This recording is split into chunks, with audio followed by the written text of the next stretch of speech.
Hello students, O2S academy में आपका बहुत बहुत स्वागत है। तो जैसा कि आप पहले से ही जानते हैं कि हम डेली के 10 MCQs यहाँ पर कवर करते हैं और ये जो MCQs हैं ये करंट अफेयर्स से रिलेटेड होते हैं जो कि आपके द हिंदू या फिर इंडियन एक्सप्रेस के अंदर आए होते हैं।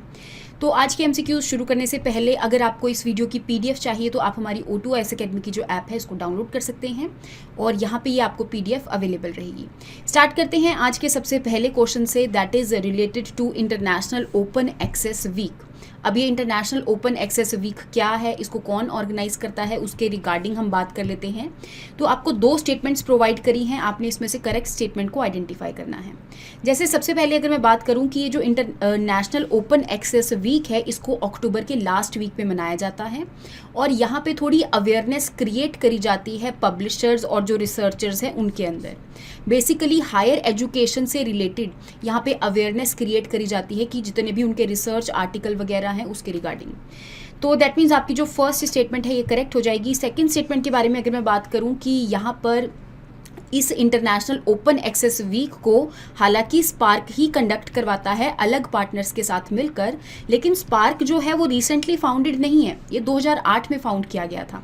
अब स्पार्क है क्या आपका, तो spark is a scheme for promotion of academic and research collaboration. तो इसके बारे में आपको पता होना चाहिए। दैट मीन्स अल्टीमेटली जो रिसर्च है उसके अंदर अवेयरनेस क्रिएट करी जा रही है या फिर उसके अंदर और एफिशिएंसी लाने के लिए ये जो स्पार्क है ये अलग अलग चीज़ों में काम करते हैं। तो दैट मीन्स आपकी जो फर्स्ट स्टेटमेंट है ये करेक्ट हो जाएगी। नेक्स्ट क्वेश्चन के बारे में बात कर लेते हैं, दैट इज रिलेटेड टू हरित आयकर इनिशिएटिव। अब हरित आयकर इनिशिएटिव किसने लॉन्च किया है या फिर उसके रिगार्डिंग कुछ चीज़ों के बारे में बात कर लेते हैं। तो 2 स्टेटमेंट्स आपको प्रोवाइड करी हैं, आपने इसमें से करेक्ट स्टेटमेंट को आइडेंटिफाई करना है। जैसे कि अगर मैं हरित आयकर इनिशिएटिव के बारे में बात करूं जिसको हम हरियाली achievement resolution bye income tax initiative के नाम से भी जान रहे हैं, तो यूनिटी डे वाले दिन दैट मीन्स यहाँ पे 31 अक्टूबर को इसको लॉन्च किया गया था। किसने लॉन्च किया था, तो डिपार्टमेंट ऑफ इनकम टैक्स जो है इन्होंने इसको लॉन्च किया था। तो दैट मीन्स आपकी फर्स्ट स्टेटमेंट करेक्ट हो जाएगी। सेकंड स्टेटमेंट के बारे में अगर मैं बात करूँ तो इनकम टैक्स डिपार्टमेंट की जितनी भी बिल्डिंग्स हैं, जितनी भी इंस्टीट्यूशंस हैं, वहाँ पर हरियाली लाई जाएगी। तो बेसिकली उसके लिए इस इनिशिएटिव को लॉन्च किया गया है। दैट मीन्स उनके जितने भी इंस्टीट्यूट्स और बिल्डिंग्स हैं वहाँ पर माइक्रो फॉरेस्ट्स क्रिएट किए जाएंगे। जैसा कि आप थोड़ा बहुत जानते ही होंगे कि जो माइक्रो फॉरेस्ट्स हैं वो एक पर्टिकुलर टेक्निक के द्वारा यहाँ पर क्रिएट करे जाते हैं जिसको हम मियावाकी टेक्निक के नाम से भी जानते हैं। तो दैट मीन्स आपकी जो सेकंड स्टेटमेंट है ये भी करेक्ट हो जाएगी और आपका आंसर बनेगा बोथ 1 और 2। नेक्स्ट क्वेश्चन के बारे में बात कर लेते हैं, that is related to warehousing and electronic negotiable warehouse receipt. तो अगर मैं नेगोशिएबल वेयर हाउस रिसिप्ट के बारे में बात करूं तो ये एक ऐसी रिसिप्ट होती है जो कि फार्मर्स को दी जाती है। अब फार्मर्स को ये रिसिप्ट क्यों मिली है, क्योंकि उन फार्मर्स ने अपनी कोई भी कॉमोडिटी जो है वो एक पर्टिकुलर जगह पर डिपॉजिट करी है। फॉर एग्जाम्पल से कोई पेरिशेबल गुड्स हो गया, कोई क्रॉप्स वगैरह हो गया, है ना। तो उन कॉमोडिटीज़ को अगर फार्मर्स ने एक पर्टिकुलर वेयर हाउस में डिपॉजिट किया है तो वहाँ से उनको एक रिसिप्ट दी जाती है और ये रिसिप्ट जो है बेसिकली एक पर्सन से दूसरे पर्सन को भी ट्रांसफ़र करी जाती है। दैट मीन्स जो कॉमोडिटी है उसकी ओनरशिप सिर्फ रिसिप्ट ट्रांसफ़र करने से ही हो सकती है। दूसरी बात अगर मैं यहाँ पर बात करूँ तो जो ये नेगोशिएबल वेयर हाउस रिसिप्ट होती है इसके बेस पे बैंक्स जो है वो लोन वगैरह भी प्रोवाइड करते हैं। तो दैट मीन्स आपकी जो दोनों स्टेटमेंट है ये यहाँ पर करेक्ट हो जाए। तो इस हिसाब से आपका आंसर बनेगा बोथ 1 और 2। नेक्स्ट क्वेश्चन के बारे में बात कर लेते हैं, that is related to doctrine of pleasure. तो अगर मैं डॉक्ट्रिन ऑफ प्लेजर के बारे में बात करूँ तो जैसा कि आपने हमारे कॉन्स्टिट्यूशन के अंदर भी देखा होगा कि कुछ आर्टिकल्स आपको ये मिलेंगे जैसे कि यूनियन के अंदर जितने भी मिनिस्टर्स हैं या फिर ऑफिसर्स हैं वो ऑफिस तब तक होल्ड करेंगे जब तक प्रेसिडेंट का प्लेजर है। दैट मीन्स जब तक यहाँ पे प्रेसिडेंट चाहते हैं तब तक। इन द सेम वे अगर मैं स्टेट के अंदर बात करूँ तो स्टेट के अंदर जब तक गवर्नर चाहते हैं तब तक कोई भी ऑफिसर या फिर जो मिनिस्टर है वो ऑफिस को होल्ड करता है। हालांकि उनकी जो भी टेन्योर है उस टाइम पे उनको हटा दिया जाता है जब उनके ऊपर कोई चार्जेस वगैरह आते हैं, तो उस टाइम पे भी उनको रीजनेबल अपॉर्चुनिटी मिलती है ताकि उनका जो केस है उसकी सुनवाई करी जा सके। तो दैट मीन्स आपकी जो सेकंड स्टेटमेंट है ये करेक्ट हो जाएगी। इवन आपकी जो फर्स्ट स्टेटमेंट है ये भी करेक्ट हो जाएगी कि यूनियन में जितने भी आपके डिफेंस या सिविल सर्वेंट्स हैं वो ऑफिस तब तक ही होल्ड करते हैं जब तक यहाँ पर प्रेसिडेंट चाहते हैं। तो दैट मीन्स रिसेंटली आपने न्यूज़ में भी देखा होगा कि केरला के जो गवर्नर हैं वो इस डॉक्ट्रिन ऑफ प्लेजर को यूज़ करने की बात कर रहे हैं। तो दैट मीन्स आपकी जो दोनों की दोनों स्टेटमेंट्स हैं ये करेक्ट हो जाएंगी। नेक्स्ट क्वेश्चन के बारे में बात कर लेते हैं, that is related to inflation target by RBI। तो जैसा कि आपने देखा होगा कि हमारा जो इन्फ्लेशन टारगेट है बेसिकली वो अचीव नहीं हो पाया, या फिर हमारी जो रिटेल इन्फ्लेशन है वो इंक्रीज़ ही होती जा रही है, जिसने कि 6% की जो लिमिट है उसको क्रॉस कर दिया है। तो अगर मैं इन्फ्लेशन टारगेट बाय आरबीआई के बारे में बात करूं तो 2016 के अंदर एक फ्रेमवर्क बनाया गया था जिसको हम मॉनेटरी पॉलिसी रेगुलेशन फ्रेमवर्क के नाम से भी जानते हैं। तो वहाँ पर ये बोला गया कि आप इन्फ्लेशन को 4% तक टारगेट करेंगे। 4% के +-2% हो सकता है। दैट मीन्स यहाँ पे इन्फ्लेशन जो है वो 2% से लेके 6% के बीच में रह सकती है, और अगर इससे कम हो जाए या फिर अगर इससे ज़्यादा हो जाए तो यहाँ पे कुछ ना कुछ स्टेप्स लिए जाने चाहिए। और इवन जो आपके आरबीआई एक्ट है उसके अंदर जब मॉनेटरी पॉलिसी कमेटी को बनाया गया था तो उसके अंदर ये भी बताया गया था कि अगर जो मॉनेटरी पॉलिसी कमेटी है अगर वो 3 कंसेक्यूटिव क्वार्टर्स के लिए इन्फ्लेशन को टारगेट ना कर पाए तो यहाँ पे उनको रिटर्न में रिपोर्ट सबमिट करनी होगी सेंट्रल गवर्नमेंट को कि वो क्यों नहीं टारगेट कर पाए। तो दैट मीन्स आपकी जो सेकेंड स्टेटमेंट है ये भी करेक्ट हो जाएगी। तो आपका आंसर बनेगा बोथ 1 and 2। नेक्स्ट क्वेश्चन के बारे में बात कर लेते हैं, that is related to Chhath Puja.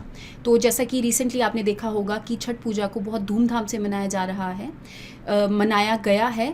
तो यहाँ पर कुछ एक पर्टिकुलर रीजन है जैसे कि यूपी, बिहार, झारखंड, इन रीजन में इस फेस्टिवल को बहुत धूमधाम से मनाया जाता है। तो अगर मैं इस फेस्टिवल के बारे में बात करूँ तो ये हिंदू वैदिक फेस्टिवल है जिसके अंदर यहाँ पे सूर्य देवता की पूजा करी जाती है। इवन यहाँ पे एक गॉडेस भी है षष्ठी देवी, तो इनकी भी पूजा करी जाती है जो कि रिलेटेड है किसी भी जैसे पाप को नाश करने के लिए या फिर यहाँ पे चाइल्ड बर्थ के लिए रिस्पॉन्सिबल रहती हैं ये देवी, तो इनकी यहाँ पर पूजा करी जाती है। दूसरी अगर मैं बात करूँ कि 4 दिन का ये फेस्टिवल होता है जिसके अंदर किसी भी मूर्ति पूजा को नहीं किया जाता। दैट मीन्स यहाँ पे प्रकृति के रूप में ही भगवानों को पूजा जाता है। तो दैट मीन्स आपकी जो दोनों स्टेटमेंट है वो यहाँ पर करेक्ट हो जाएंगी और आपका आंसर बनेगा बोथ 1 and 2। नेक्स्ट क्वेश्चन के बारे में बात कर लेते हैं, that is related to Pasumpon Muthuramalinga Thevar. तो अगर मैं इन पर्सनैलिटी के बारे में बात करूं तो हमारे एक तरह से फ्रीडम फाइटर भी ये रह चुके हैं। तो नेशनल फ्रीडम स्ट्रगल के अंदर आपको इनका रोल भी देखने को मिलेगा क्योंकि इनका जो बर्थ है 30 अक्टूबर 1908 को हुआ था, तो इस वजह से अभी 30 अक्टूबर गई है तो इसीलिए ये न्यूज़ में थे। तो ये एक तरह से फ्रीडम फाइटर भी हैं, स्पिरिचुअल लीडर भी हैं, और यहाँ पे एक पर्टिकुलर कम्युनिटी है जिसको हम मुकुलोथर कम्युनिटी के नाम से जानते हैं, तो उनके लिए तो ये एक तरह से भगवान स्वरूप हैं। तो दैट मीन्स आपकी जो फर्स्ट स्टेटमेंट है ये करेक्ट हो जाएगी। सेकंड स्टेटमेंट के बारे में अगर मैं बात करूँ तो हिंदुइज्म के अंदर अलग अलग प्रैक्टिसेस होती थी तमिलनाडु वाले रीजन में, क्योंकि ये जो कम्युनिटी है आपको तमिलनाडु के ही सेंट्रल या फिर सर्दर्न रीजन में देखने को मिलेगी। तो वहाँ पे हिंदुइज्म की अलग अलग प्रैक्टिसेस होती थी जो कि एक तरह से लेजिबल नहीं थी। तो इन्होंने इन सारी प्रैक्टिसेस को एक्सेप्ट नहीं किया क्योंकि ये जो प्रैक्टिसेस हैं ये वर्ण आश्रम को सपोर्ट करती थी। वर्ण आश्रम का मतलब यहाँ पे क्या है, तो वर्ण आश्रम एक इंस्टीट्यूशन है जिसके अंदर कास्ट को प्रायोरिटी दी जाती है। दैट मीन्स यहाँ पे जो कास्ट बनाई हुई है, अगर मैं हिंदू माइथोलॉजी के अकॉर्डिंग बात करूँ तो जो भी कास्ट बनाई गई है तो एक तरह से भगवान ने इन सारी कास्ट को बनाया है। तो दैट मीन्स आपकी जो सेकंड स्टेटमेंट है ये करेक्ट हो जाएगी। थर्ड स्टेटमेंट के बारे में अगर मैं बात करूँ तो इवन इन्होंने टेम्पल एंट्री मूवमेंट को भी सपोर्ट किया था उस टाइम पे, और मीनाक्षी टेम्पल जो कि मदुराई के अंदर है वहाँ पर जाने के लिए। तो दैट मीन्स आपकी जो तीनों स्टेटमेंट्स है वो यहाँ पर करेक्ट हो जाएंगी और आपका आंसर बनेगा all of the above. Next question के बारे में बात कर लेते हैं, that is related to citizenship amendment act 2019। अब ये न्यूज़ में क्यों है, जैसा कि आप देख रहे होंगे कि यहाँ पर बेसिकली इलेक्शंस का माहौल बन रहा है और अल्टीमेटली तो ये जो मुद्दे हैं जैसे यूनिफॉर्म सिविल कोड हो गया, CAA हो गया, तो ये सारे उभर कर आने लग जाते हैं। तो उसके रिगार्डिंग ही आपको 2 स्टेटमेंट्स प्रोवाइड करी हैं, आपने करेक्ट स्टेटमेंट को आइडेंटिफाई करना है। जैसे कि अगर मैं CAA के बारे में बात करूँ तो यहाँ पे इंडिया के अंदर सिटीजनशिप प्रोवाइड करने के लिए इस एक्ट को लाया गया था और इस एक्ट में स्पेशली पर्टिकुलर जो कम्युनिटीज़ हैं उनको इंक्लूड किया गया। ये कम्युनिटीज़ कौन कौन सी कंट्रीज से होंगी उनको भी इंक्लूड किया गया कि इन सारी कम्युनिटीज़ को हम यहाँ पे सिटीजनशिप प्रोवाइड करेंगे।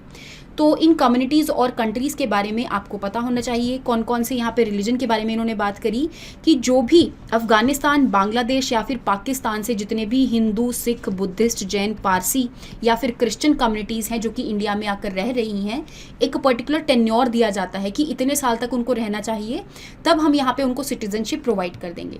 तो दैट मीन्स आपकी जो फर्स्ट स्टेटमेंट है ये करेक्ट हो जाएगी।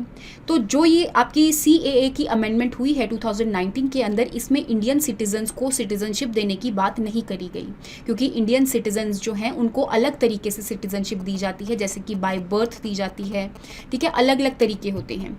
तो दैट मीन्स आपकी जो सेकंड स्टेटमेंट है कि it does not apply to Indian citizens, तो ये भी करेक्ट हो जाएगी और आपका आंसर बनेगा बोथ 1 and 2।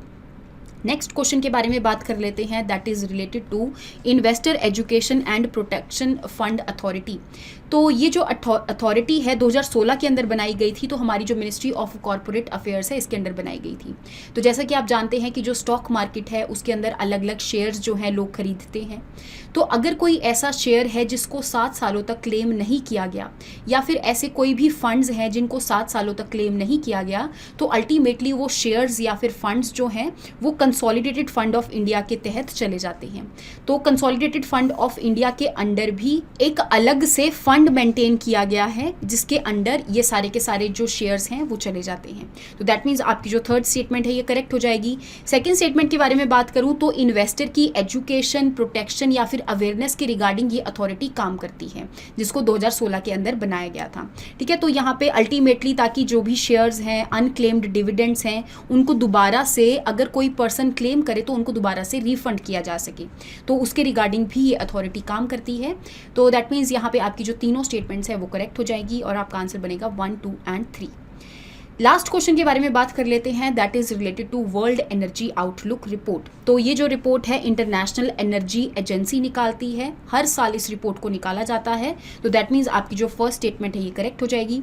सेकेंड स्टेटमेंट के बारे में बात करूं तो इस रिपोर्ट के अंदर बेस्ड अपॉन कौन कौन से फ्यूल को कितना यूज़ किया जाता है और किस किस रीजन में कितना ज़्यादा यूज़ किया जाता है, तो उनके ऊपर इस रिपोर्ट को निकाला जाता है। और अल्टीमेटली इस रिपोर्ट में बात करी जाती है कि जो भी नॉन रिन्यूएबल रिसोर्सेज हैं उनको कितना ज़्यादा यूज़ किया जा रहा है और अल्टीमेटली रिन्यूएबल की टूवर्ड्स कौन कौन सी कंट्री ज़्यादा बढ़ रही है। तो उसके रिगार्डिंग भी ये जो रिपोर्ट है बेसिकली एनालिसिस वगैरह प्रोवाइड करती है। इसके अलावा अगर मैं बात करूं तो जो भी आपके OECD के मेंबर रहते हैं वो सारी की सारी जो कंट्रीज़ हैं उसके रिगार्डिंग ही वर्ल्ड एनर्जी आउटलुक जो है वो रिपोर्ट निकालती है। तो दैट मीन्स आपकी जो सारी स्टेटमेंट है वो यहाँ पर करेक्ट हो जाएंगी और आपका आंसर बनेगा all of the above, that is 1, 2 and 3। तो आई होप आपको यहाँ तक MCQs जो है उनके बारे में समझ में आया होगा। नेक्स्ट क्लास के अंदर हम नेक्स्ट MCQs के साथ मिलेंगे। Thank you so much and have a nice day.